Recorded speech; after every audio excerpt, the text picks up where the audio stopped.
Hi, it's Lori from Coast to Coast Craft Girls, coming to you from the West Coast. Today I wanted to share a reverse easel card that I made with you. When it stands up, it looks like that. It doesn't fold completely flat because there's dimension from the stopper, but there's also dimension from the flowers. So you'd probably want to put it in a box or an Embellishments or something. But it's actually, and then I haven't put a sentiment on it, but my sentiment's going to go right here in the center.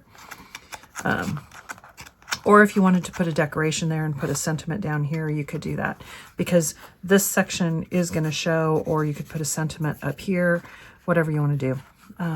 But I just thought that was super pretty, just like that. It's not hard to make, and the flowers are actually pretty easy to make and quick, because they use a die and an embossing folder system. So let me show you how it's made. Okay, so this card is overall a 6x6. You can make it smaller if you want, just by changing some of the sizes. So if you don't want to make 6x6, cut it down to 5.5 by 5.5 or whatever. But it's you start essentially with a 6x6 card blank, and then you're going to do a fold back card like this. So you just score halfway through the middle. So if yours is 6, score at 3. If it's 5.5, score at 2 3/4, whatever. And you're just going to create that fold back. And then I've got some mats and layers, and I cut these. This is actually vellum that I got out of the Crafter's Companion Lily collection pad, but I thought it was super pretty. And you'll see I have a hole cut out of that one because I used it for something else, but it doesn't matter because it's going to get covered up. And I'm just going to put that vellum on here, and I'm going to mat this piece and that piece. Okay, so those 3 sections, because this part isn't going to show, because it's going to, the card's going to be like this, and then it's going to open this way. So you could mat those, but it's kind of a waste. It's not really necessary. Now, normally, if you're matting vellum, you would not use a wet glue. This particular vellum, the wet glue doesn't really show because of the pattern, but I'm not going to take any chances, and I'm going to use my Xyron. Give that a good rub. Get the adhesive on there. If you don't have a Xyron, you can use just like a roll of, or a double-sided adhesive sheet or whatever. And then remember, your card is going to be this way. So this is the bottom, this is the top. So if you have paper that has direction to it, directional paper, then you want to make sure that you put the paper in the right direction.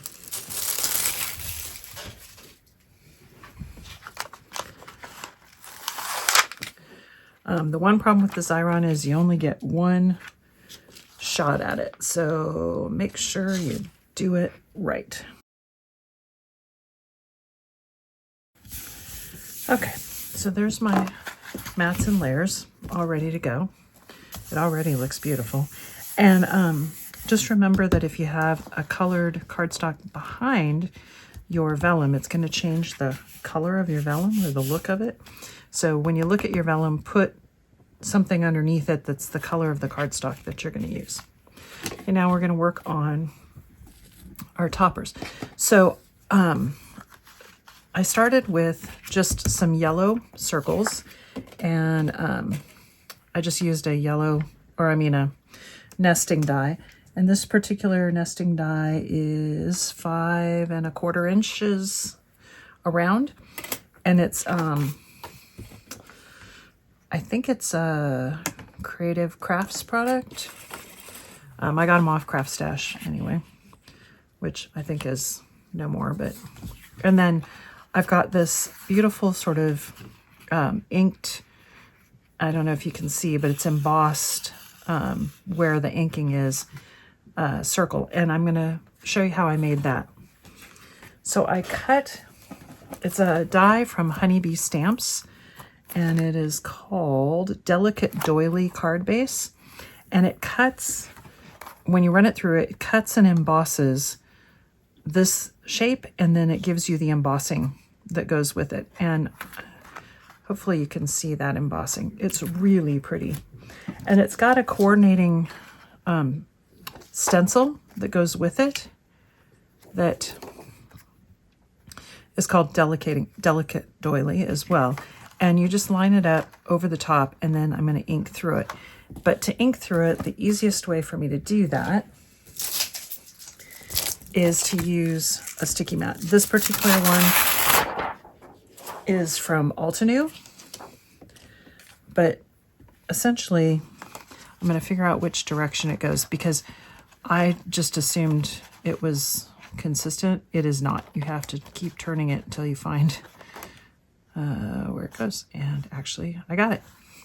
And then so once you figure it out, get that doily down, the die cut, and then line up the stencil over the top. And I'm just going to press down on the stencil around the edge, and it will hold the die cut and the stencil down. It's not super sticky, so it's not going to rip your cardstock or anything. You can see that it's not holding it 100%, but it's holding it good enough. And then I'm going to use my opaque pigment lemon tonic and a little finger dauber to ink through that stencil. And I just inked through it very lightly. I don't want it super dark and bright. I just want to highlight that embossing. So now when I peel that stencil off, look how pretty that is, that delicate doily. And then I'm going to create my flowers. And I created my flowers using the Crafter's Companion 3D embossing folder and die set. And I've already die cut some, and I cut these out of double-sided Centura Pearl. And then I cut the little center just out of some linen card. And I'm going to do some coloring, and then I'm going to run them through the embossing folder. And I've already done most of them, but I thought I'd show you how I did it. So they've just been die cut. They have not been embossed yet. And I just took my Illustrator pen. This is gold, GY3. And I'm just going to flick from the middle out on each of the petals. And it's not exact. You just want to create some color in the middle so that you get some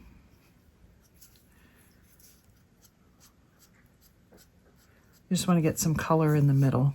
And you can use a lighter shade if you want, but I thought with that vellum has some really dark goldish colored shades, so I thought the darker gold color would be pretty. And then I've got a dark coral CR9, and I'm just going to take my little green stems and I'm going to color the ends of them, because on lilies, on both sides, because on lilies, the little stamens, they have these little powdery stamens that are very dark red, almost brown. And then you put these into the embossing folder, and they just kind of will sit. So this is the side that goes down. So you put them in, they go face down. My bad. So you turn them over in the embossing folder and spin them around until you find the way they go. And this side is the deboss side, so the pushed inside. This side is this side is raised up. This side is going down. And you just flip them over and put them in facing down, and they kind of slot in there. And there's space for petals and leaves, both size petals, leaves, and your stamens.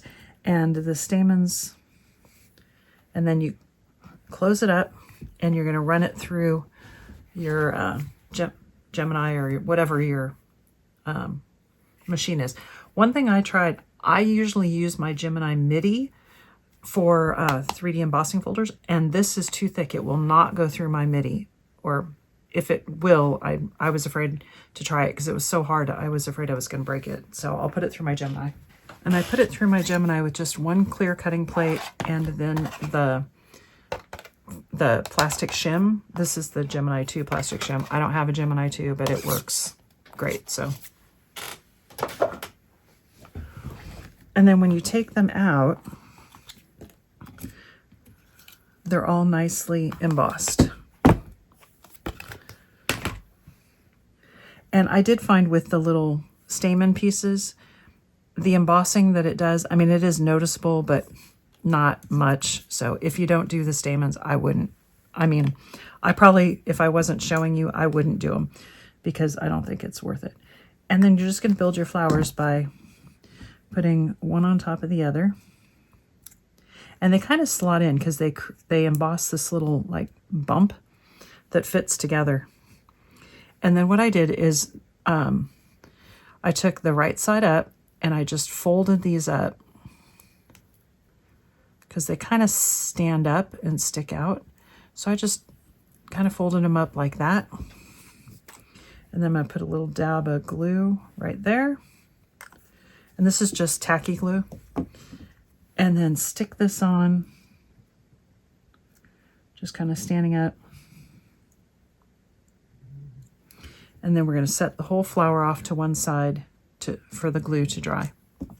Okay. Now let's go back and build our card. So I have my card base, and I have 2 of the yellow circles with the embossed doilies. And I'm going to glue the doilies on top of these.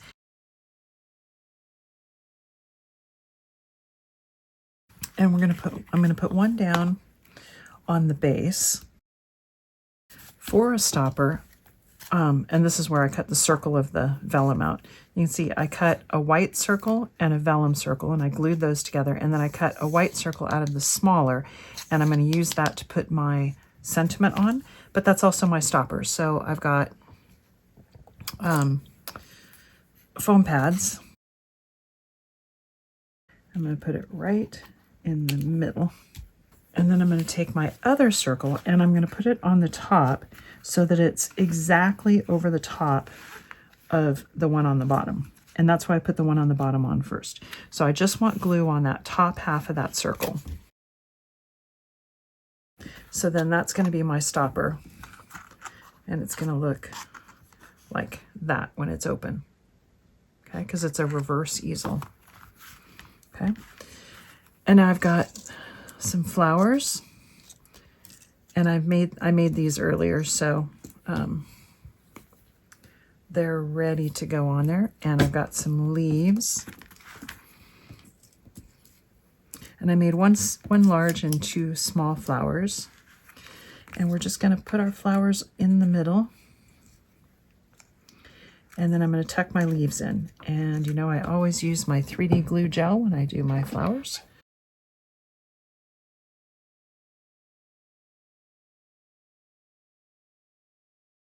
And there we go. All done.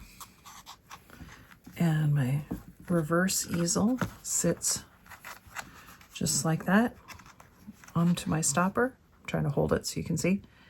When it's open, it'll look like that, and I'll have my sentiment right on here on my stopper. And then it folds down, and it does not fold flat because I've got dimension for my stopper and I've got dimension for my flowers, but super pretty. You could add another sentiment on the front if you wanted, or up here, but I just like the thought of having that sentiment right there in the stopper. So anyway, thanks for watching.